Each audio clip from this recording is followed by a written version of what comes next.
Noble audience, permettez-moi de vous souhaiter à nouveau la bienvenue à Rochefort-des-Brumes, aux archives de Saint-Maur. Aujourd'hui, nous allons nous pencher sur un cas mystérieux et très inquiétant. Nous ne savons jamais à l'avance ce qui peut nous arriver dans les profondeurs de la nuit. Le 29 décembre 1980, Betty Cash, 51 ans, Vicky Landrum, 57 ans, et son petit-fils Colby, 7 ans, partirent en direction de Cleveland, animés par l'espoir d'une soirée de bingo. Cependant, leurs attentes furent contrecarrées par l'annulation probable due aux vacances. Elles optèrent alors pour New Caney, où un concours semblait se dérouler. Malheureusement, la salle était également close, les forçant à se rabattre sur un modeste restaurant routier. Après un repas frugal, elles reprirent la route vers Dayton, leur destination finale.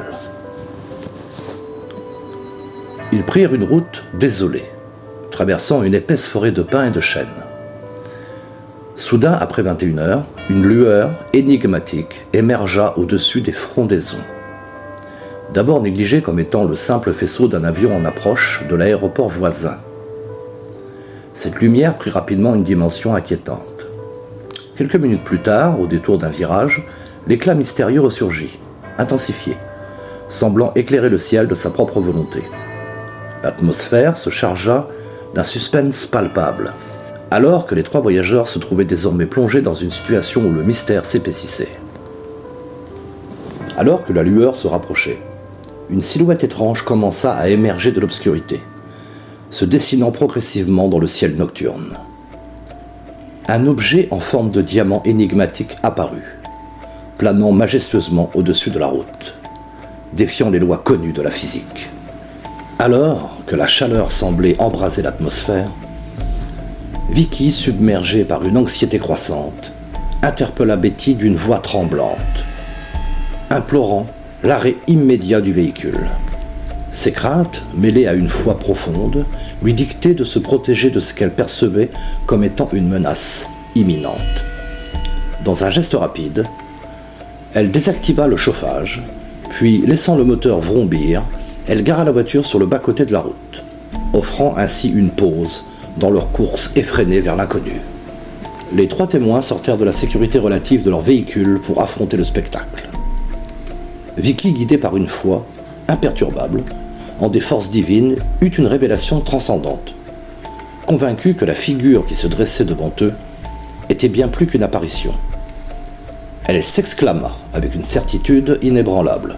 « Voici Jésus. Il ne nous causera aucun mal. » Ces paroles, empreintes d'une conviction absolue, résonnèrent dans la nuit.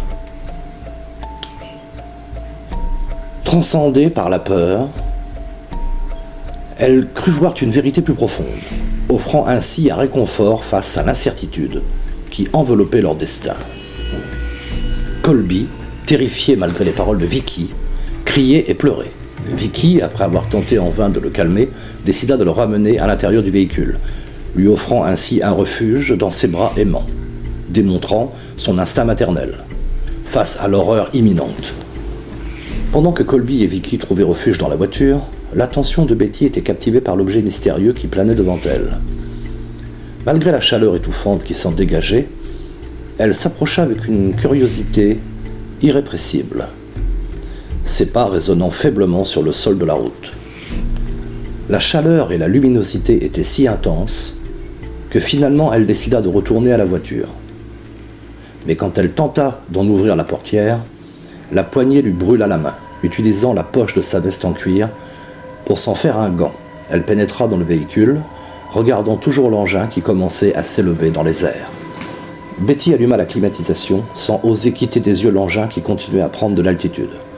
Puis brusquement, alors qu'il passait au-dessus de la cime des arbres, semblant surgir de nulle part, des hélicoptères s'en approchèrent, tentant de l'encercler en formation serrée.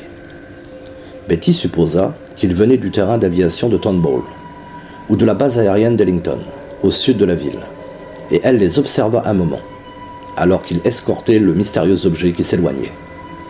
Comme la route était maintenant dégagée, espérant ne plus jamais revoir l'engin, elles décidèrent de partir. Mais quelques kilomètres plus tard, il réapparut brièvement, toujours poursuivi par les hélicoptères qui semblaient vouloir l'encercler.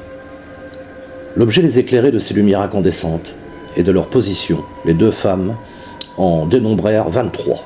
Certains d'entre eux étaient des hélicoptères de type CH-47 Chinook, possédant 2 rotors, mais les autres étaient des appareils ordinaires, peut-être des Bell. La rencontre n'avait pas été longue. Elle n'avait duré qu'une quinzaine de minutes, mais Betty avait l'impression d'être restée sur cette route pendant des heures. Et elle était brûlante de l'intérieur comme de l'extérieur. Cette nuit-là, Betty, Vicky et Colby furent frappés par une série de symptômes alarmants. Nausées et vomissements, faiblesse généralisée et brûlures variant en intensité. Les réactions physiques les plus sévères se manifestèrent chez Betty, exposée de manière plus directe. Dans les heures qui suivirent, sa peau rougit, son cou enfla et des cloques apparurent et éclatèrent sur son visage, son cuir chevelu et ses paupières.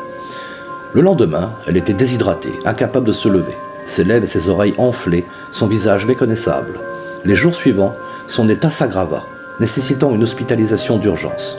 Les médecins, déconcertés par les symptômes, soupçonnèrent une exposition à un type de rayonnement inconnu, la conduisant dans une unité spéciale de l'hôpital pour des examens approfondis et des restrictions de visite par crainte de contagion.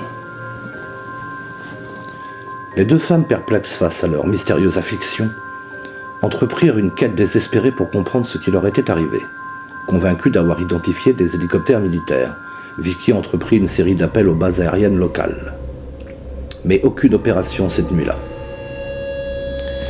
Déterminée, elle sollicita également plusieurs institutions gouvernementales. Mais en vain. Finalement, elle se tourna vers la NASA, qui la dirigea vers John Schuller, un ingénieur aérospatial du MUFON, passionné par les phénomènes ovnis. Avec l'aide des membres du MUFON, un groupe d'études des ovnis, M. Schuller commença une enquête approfondie sur l'affaire, recueillant d'autres témoignages et des preuves pour démêler le mystère, mais sans succès. Plus tard, il consigna ses découvertes dans un livre. Les victimes intentèrent un procès contre le gouvernement des États-Unis, réclamant 20 millions de dollars de dédommagement. Elles soutenaient que l'objet accompagné d'hélicoptères militaires était impliqué dans une expérience secrète menée par l'armée. Cependant, faute de preuves tangibles concernant la présence des hélicoptères et les dénégations de l'armée quant à la possession d'un tel engin, le procès fut rejeté en 1986. Cette histoire évoque une intrigue similaire, suggérant que des militaires auraient été en contact avec des entités d'origine mystérieuse prenant la forme de gigantesques diamants, composés de silicium pur et dotés d'une intelligence supérieure. Cependant, en raison du manque d'informations supplémentaires, le mystère demeure entier et toute déduction reste pure spéculation.